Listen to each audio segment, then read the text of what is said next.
குரு கடாட்சம் பரிபூர்ணம். ஸ்ரீ குருபியோ நமஹ. குரு கடாட்சம் பரிபூர்ணம். பொதுவாக மகான்களை நம்மளால் புரிஞ்சுக்க முடியாது. அவர்களுடைய அவதார நோக்கம் என்ன, எதற்காக அவர்கள் அவதாரம் பண்ணினார்கள் அப்படிங்கிறத நம்மளால் புரிஞ்சுக்க முடியாது. சாதாரண மனுஷர்கள் அவர்களுக்கு இருக்கிற சாதாரண ப்ராக்டிக்கல் நாலேஜை வச்சு மகான்களை புரிஞ்சுக்க ட்ரை பண்ணுவார்கள். இதே பண்டிதர்களாக இருக்கிறவர்களுக்கு தங்களுக்கு தெரிஞ்ச ஞானத்தினாலையும் தங்களுக்கு தெரிஞ்ச பாண்டித்யத்தினாலையும் மகான்களை புரிஞ்சுக்க ட்ரை பண்ணுவார்.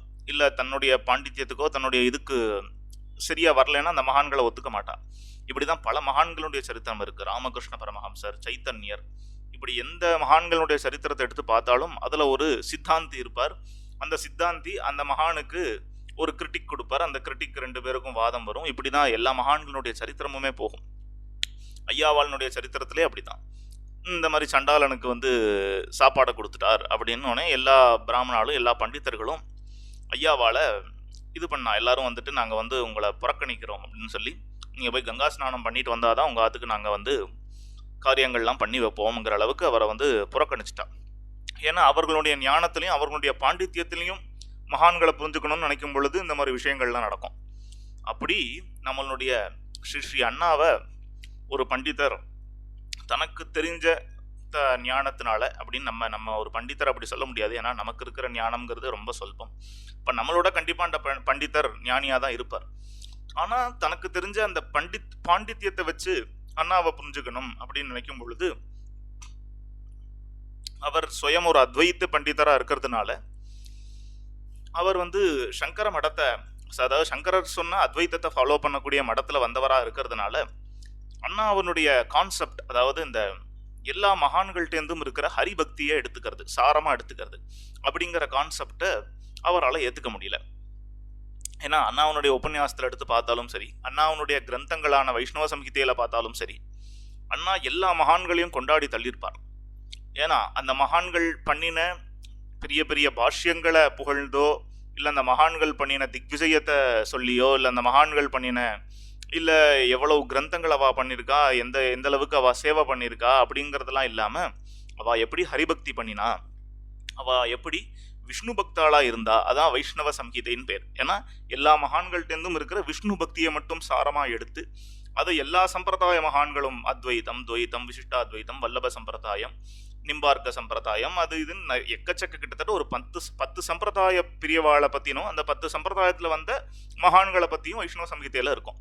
அதனால அண்ணா எப்ப சொல்லும் பொழுதும் ஒரு உபன்யாசம் எடுத்துட்டா சங்கர பாஷ்யத்தையும் கோட் பண்ணுவா, ராமானுஜர் பண்ணின பக்தியையும் கோட் பண்ணுவா, மத்வாச்சாரியால் பண்ணின பக்தியும் கோட் பண்ணுவா, அந்த பக்கம் வல்லபர் பண்ணின பக்தி, இப்படி எல்லாத்தினுடைய ஒரு கலவையா தான் அண்ணாவனுடைய உபன்யாசத்துல இருக்கிற ரெஃபரன்ஸ் இருக்கும். ஏன் அப்படின்னா அந்த பக்தி அவா பண்ணிருக்காளே, அந்த பக்தியை நம்ம எப்படி தோஷம் பார்க்க முடியும்?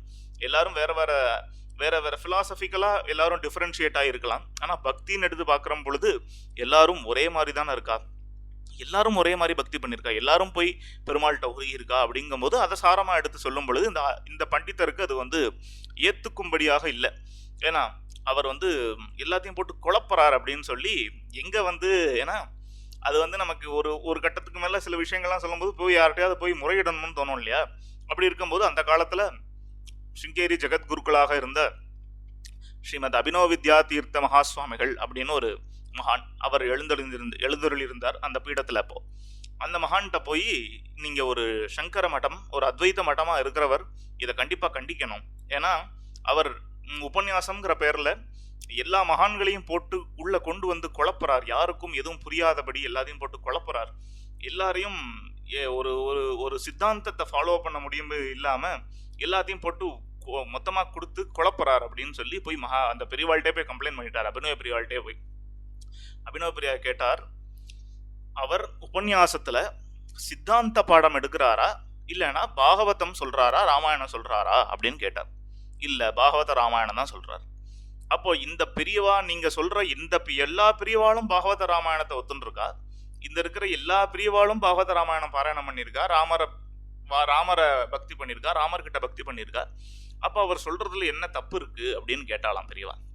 அப்போ சித்தாந்தம் வேற பக்தி வேற அப்படிங்கிறத அபினவ பிரிவா நம்ம அண்ணாவை பற்றி சொல்லி அது அந்த பண்டிதர்கிட்ட விளக்கம் கொடுத்து இந்த மாதிரி இது ரெண்டுத்துக்கும் சம்பந்தம் கிடையாது, பக்திங்கிறது வேற விஷயம், சித்தாந்தம்ங்கிறது வேற விஷயம் அப்படிங்கிறத சொல்லி அந்த பண்டிதர்கிட்ட சொல்லி அந்த பண்டிதருக்கு புரிய வச்சு, அதுக்கப்புறம் அந்த பண்டிதர் பிற்காலத்தில் அண்ணாவனுடைய உபன்யாசங்கள் எல்லாம் கேட்க ஆரம்பிச்சு அவர் பின்னாளில் சந்நியாசம் வாங்கி அவர் அவர் அவர் சித்தியானதுக்கப்புறம் அவருடைய ஆராதனைக்கு ஸ்ரீ அண்ணாவனுடைய சப்தாகம் அவருடைய ஆராதனைக்கு நடந்தது அப்படிங்கிறது சரித்திரம்.